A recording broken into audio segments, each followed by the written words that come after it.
বিষয়ে আরও জানাতে সালেহ আহমেদের গ্রামের বাড়ি থেকে যুক্ত হচ্ছেন এম এ হামিদ। হামিদ, নিহতের স্বজনরা কি বলছেন? হামলার আগে পরিবারের সঙ্গে কথা হয়েছিল কিনা আপনার?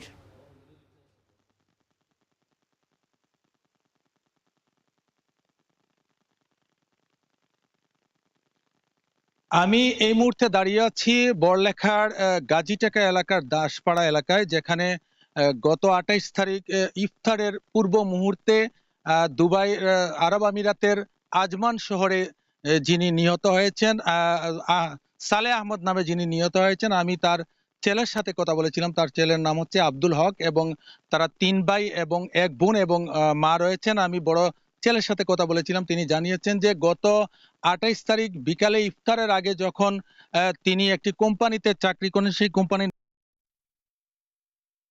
তারা তিনজন মিলে পানি দিতে যান একটা বাড়িতে। তখন হঠাৎ করে গাড়ি দাঁড়ানোর পরেই বিস্ফোরণ ঘটে। বিস্ফোরণে তাৎক্ষণিক অবস্থায় তিনি সেখানে গুরুতর আহত হন এবং সেখানে পড়ে থাকেন। পরবর্তীতে লোকজন জানাজানি হওয়ার পর জানতে পারেন যে ঘটনাস্থলেই সালেহ আহমদ আলী মারা গিয়েছেন।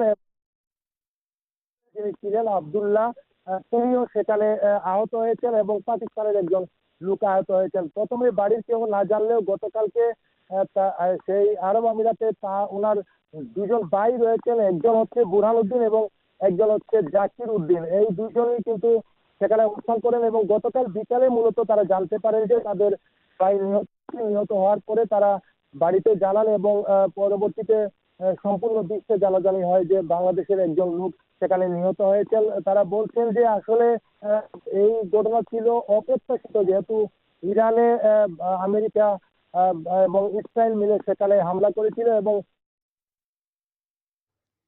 ইরানের ক্ষেপণাস্ত্র হামলায় সংযুক্ত আরব আমিরাতে নিহত সালেহ আহমেদের মৌলভীবাজারের গ্রামের বাড়িতে শোক নেমে এসেছে। এ নিয়ে বিস্তারিত জানাতে আমাদের সঙ্গে যুক্ত ছিলেন এম এ হামিদ।